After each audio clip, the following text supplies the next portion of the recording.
तर गृहराज्यमंत्री योगेश कदम यांची अडचण वाढली असताना ऑर्केस्ट्रा परवाना परत करून फक्त रेस्टोबार आणि हॉटेलचा परवाना त्यांनी ठेवलेला आहे अशी माहिती मिळते। कदम यांनी सावली बार ज्या व्यक्तीला चालवायला दिला त्यासोबतचा करारनामा अगोदरच रद्द केलाय। गृहराज्यमंत्री योगेश कदमांच्या आईच्या नावे ऑर्केस्ट्राचा परवाना होता।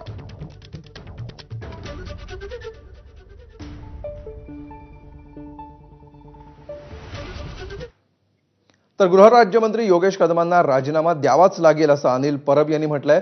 ऑर्केस्ट्रा बारचा परवाना रद्द करून उपयोग नाही असं त्यांनी म्हटलंय। अवैध गोष्टी सुरू होत्या म्हणूनच परवाना परत केला असा आरोप देखील त्यांनी केलाय।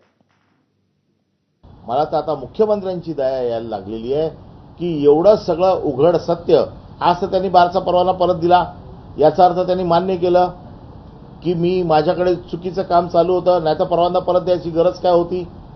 मग तुम्ही परवाने परत करताय, चोरीचा माल परत देताय, म्हणजे तुमची सुटका नाही। मुख्यमंत्र्यांनी अजूनही वेळ गेलेली नाही। मुख्यमंत्र्यांकडे मी सगळे पुरावे दिलेत। ही कारवाई यांच्यावर का होत नाही? राजकीय दबावाखाली पोलीस आहेत आणि म्हणून यांच्यावरती मुख्यमंत्र्यांनी ताबडतोब कारवाई करावी। तसंच योगेश कदम यांचा राजीनामा मुख्यमंत्र्यांनी घेतलाच पाहिजे। त्याचं कारण असं आहे, नाहीतर तुम्ही हतबल आहात हे चित्र महाराष्ट्रात जाईल आणि मुख्यमंत्र्यांनी हतबल असू नये